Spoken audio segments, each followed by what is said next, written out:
Most of the analysis I did early in my career had no impact at all. Not because it was wrong, a lot of it was right. It just never changed a single decision. And I've come to think that's where most analysis goes to die. Not in being wrong, but in being ignored. There are a few ways it happens, and they're often the same ones across companies. First, you start pulling data before you know what decision it's for. No question, no hypothesis, just let's take a look at the numbers. That analysis is dead before it's even started because there's nothing to serve and there's nothing to prove. The second, an analysis that tries to measure everything. 47 metrics, a dashboard for every team, refreshed every morning. Not one of them forces a decision. Measuring everything is how you decide nothing. And the last one, the one that gets almost all of them, the meeting ends, someone says, great, let's take this offline. And it's just never taken back on, right? No owner, no date, no decision. Here's what actually keeps an analysis alive. You ask 3 questions before you start. What result would make us act? Who acts? And when? If you can't answer those, don't do any analysis yet. And this matters more now than it ever has. AI has now made getting the answer the easy part. It can do analysis much faster than us. So the whole job now, the thing that's really scarce, is asking the right question and making a decision land. That's the difference between an analysis that impresses people and an analysis that changes what they actually do.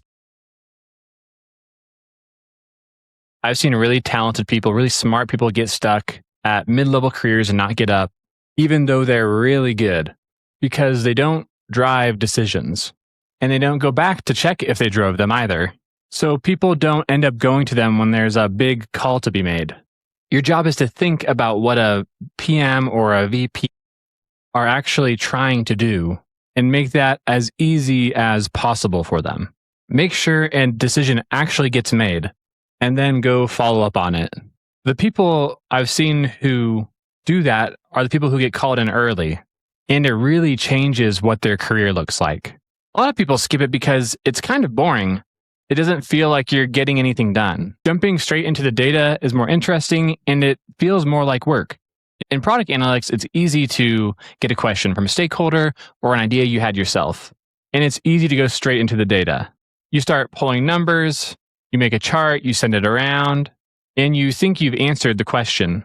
Then weeks later, you can't really tell if you changed anything. And that happens a lot. The answer is usually fine, but it just sits there. Say you're working on an e-commerce site.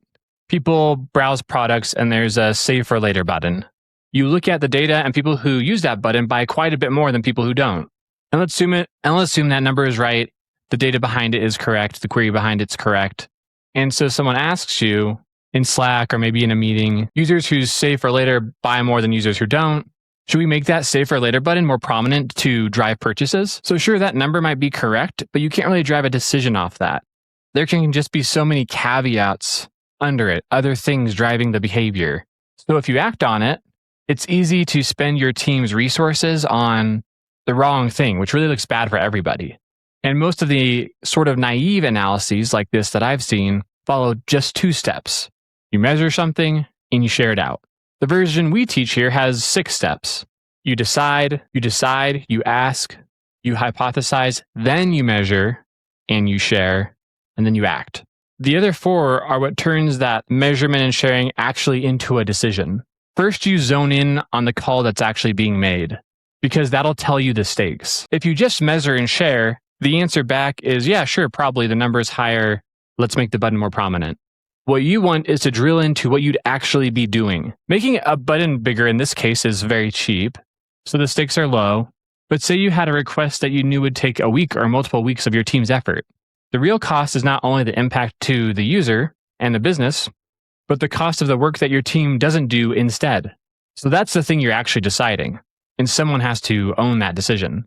Then you turn that into a question you can actually answer. You want to be really, really specific, and you want everyone agreeing on what it means. In this case, the first thing to sort out is what buy more even means.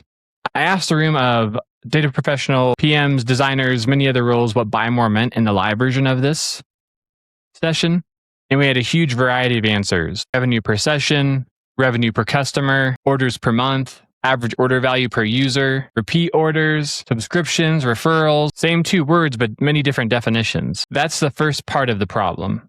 And it's why it's worth spending a little time on the actual question.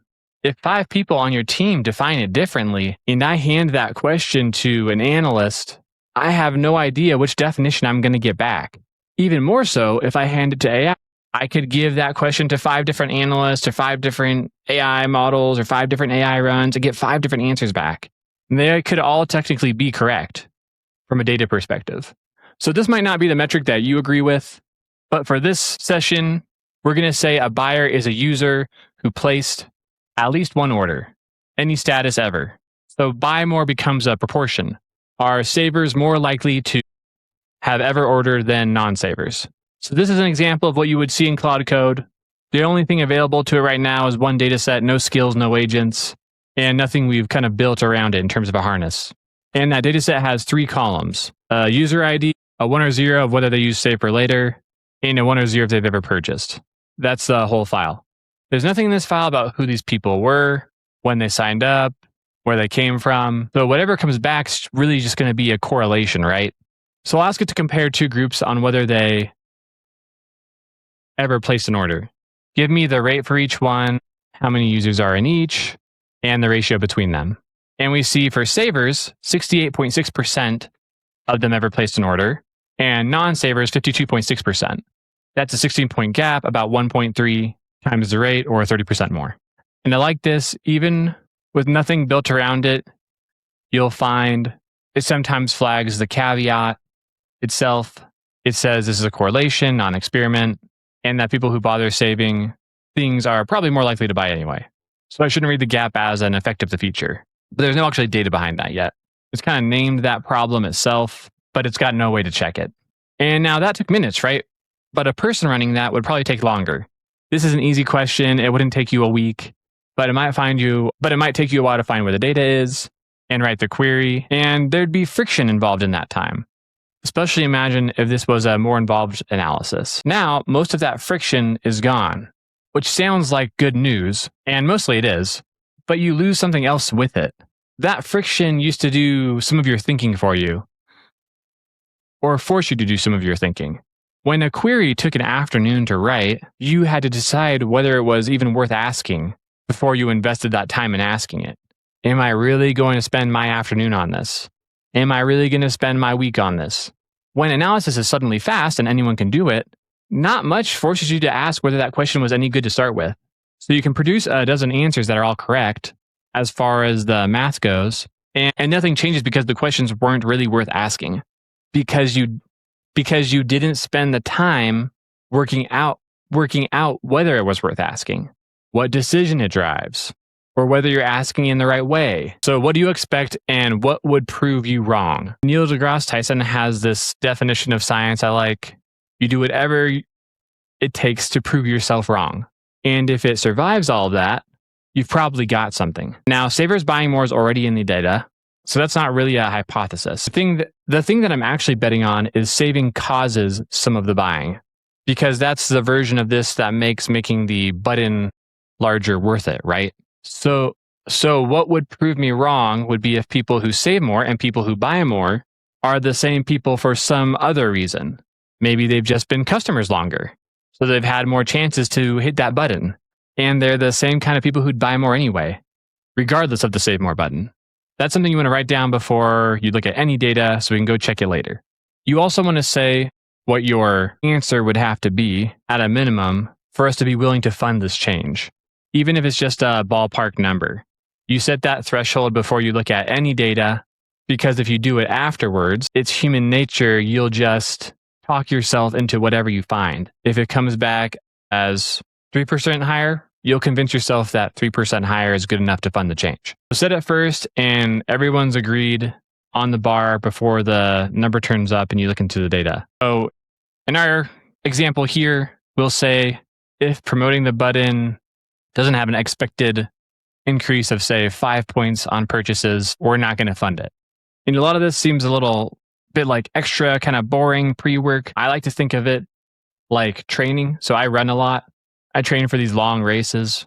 And what I want to do really is I just want to go out and run. But If I want to be able to compete in these long races, I really have to sit down, I have to plan it out week by week. How do I get up to the distance? I have to plan the nutrition I'll need during the run, everything else I should eat that day, that week. And it's pretty boring doing all that in some Google Sheets, but that's what gets me to the race day, really. If I just go out and run because it feels good and it feels like I'm putting in the work, I'm not going to actually finish the race. So this pre-work is really worth it, as well as some follow-up work now. Given how fast AI can give you an answer, we really have to add this other step.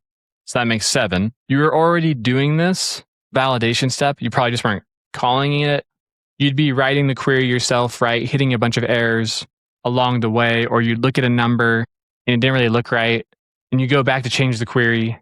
It was kind of like implicit validation baked into those friction points we were talking before when you had to do the analysis yourself. Now you have to be really explicit about it. And validating on your own, reading every number and reviewing code, that can feel like it takes a long time. So this is where the work's kind of shifted, though you can build the validation into the analysis itself as well. These take form of sort of like gates. So the repo, the folder I was in before in Cloud Code, it was an empty directory with just that one dataset file. This kind of workbook repo I'm in now also has a skill in it and definitions for what buy more actually means. And with that workflow and that skill, and with those definitions, it won't give me a conclusion until I've answered specific questions at specific gates along the way to help me validate. We've also added more data here as well. So the table has their sign-up date, their acquisition channel, their country, and the device they use. So I've changed 2 things here, the data and the system around it. More complicated data, more robust gated system. That first run we did earlier had no way to catch this, so it didn't really validate along the way. This one will bring us into the loop as well as go deeper into those other confounding variables. First, it reads this as a group comparison and pulls the workflow in. It loads the definitions of record. It names them right next to the numbers there. So the buyer rate is tied to a definition I can actually go and read. Then it does something else without us asking. It runs a comparability check. It goes looking for what was already different between these 2 groups before anybody saved anything. So tenure, acquisition channel, country, device, and it finds that savers have been around for 700 days on average and non-savers 616. It also tells me what it refused to use. Product, views, and sessions are counted across the whole history, which is after saving, so it won't let it explain anything about what came before. And then it stops me with a gate. It won't continue until I say yes to confirm I'm okay reading it that way. It also asks me if there's a decision we should have framed first. So that's the gate it's adding now, and I'll have to answer that if I want to keep moving forward through the workflow. So it says tenure is actually a primary driver here, not the safer button, which makes sense because we never put a time window on it. If the definition of buying more is ever purchased, then a group that joined earlier is just going to look better anyway, right? Because they've had more time to buy. And a more tenured user is probably a more likely to be a returning one. So it recomputes inside the tenure buckets, and that 16-point gap, that 30% increase, actually drops to somewhere more like 5 or 7-point gap. So a lot of what I was looking at in terms of that gap goes away once I compare people who joined around the same time. There is some gap there that does survive in every bucket, so it isn't all tenure. But that original number from the beginning of the session that I would have carried into a decision was mostly another completely independent variable that I hadn't controlled for. And so this is what I'm talking about in that hypothesis stage where I said what would prove me wrong was the 2 groups being different for some other reason. And they were. So we can't use that kind of raw gap as the impact anymore. That first answer was measuring something the decision didn't need. It's still not a causal estimate. Controlling for the columns, you can see this is better than the raw correlation, but whatever isn't in this table still is in there somewhere. And I'd probably settle that with a real test or more in-depth causal modeling. But back to our kind of threshold, right? We said at the start, 5 points decided before I looked at anything, right? What I've got now is like a 5 to 7 point gap between savers and non-savers who joined around the same time. I set my threshold on what promoting the button could be expected to cause, though. And these aren't necessarily the same numbers, right? But if that gap now is only around 5 to 7, I would expect that increasing the button size must be even smaller than that gap. So we're probably not going to fund this work now. Okay, a few more points here. I want to talk a little bit about accountability. Say you get a number out of a Google Sheet or Snowflake or a query you wrote or AI doing the whole thing for you. That number is still coming from you, and you're accountable to validate it however you can. You can't blame the Google Sheets. You can't blame Snowflake, just like you can't blame the AI. Someone still has to own that number and own the decision it drives. So if we look at the two lanes here, we can see who owns what. One stage, what is human-led, what is AI-led. And we'll see that only one stage here is in that AI-led lane, and that's measurement. You own the rest of them. AI can help on most. It can draft, but you decide. At validation, it runs the checks, though they're the checks that you wrote ahead of time. And what it really can't do is, because deciding is the thing that really costs something if you get it wrong. So we have to be accountable for that. You're still heavily in the loop, and you can set gates where it stops and asks you as you do automate it as much as possible. And this will really speed things up a lot. You can run a lot more analysis in a day now than you could last year, but that only counts for anything if you're deciding what to run and whether or not to believe what comes back, which is why those gates matter. All of this has been even pre-building anything to understand if it should even have initial investment. You would, of course, actually settle this one again after building it before you fully roll anything out with an experiment. Because when you randomize who gets that bigger button, tenure evens out across those two groups, and so does everything else. That's the cleanest way to figure out if promoting the button moves anything you care about. But you can do all this other pre-experiment analysis to see if the experiment's even worth it to begin with first. So that's our 7 steps of what we find really turns a question into a decision. And that validation step really matters more now because the answers come back so fast with AI. If you took one thing from this, I would say take that question you ask before you type anything else, whether you're using AI or not. What decision is this for? That is a real habit worth building. And because analysis is so cheap right now, if you don't form the habit, there's nothing else there to really force you to think about that, like the friction we used to have when we had to do it ourselves. So if you've enjoyed this, what we ran in that kind of second version of this was a really little baby agentic analytics system. If you want to build a robust, production-worthy AI analytics system yourself, whether it's for your personal projects or for your company, we offer a full end-to-end 5-week course on Agentic Analytics. We get into system design, connecting to different data warehouses, evals and output validation, context engineering, and swapping the models underneath to other proprietary models or open source models.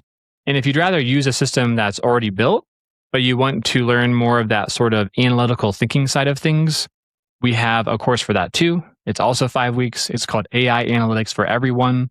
Both are 20% off. You can use the promo code THINK20 for AI Analytics for Everyone, 20% off. And you can use the promo code BUILD20 for our Agentic Analytics Build an AI Analyst You Can Trust, 20% off. Those codes are on the page here. I'll put them in the show notes as well. But before any of that, go try and run this yourself. The data, the prompts, both folders, the repos are also on the page, on the link on the page in this like student portal we put together. It takes less than 10 minutes. You can kind of run that bare one first and see how convincing a correct answer looks, even when it's not measuring anything the decision needs. Then go and ask what decision it's actually for and see how it changes its path. All right, thanks for watching. Let me know in the comments if you have any questions.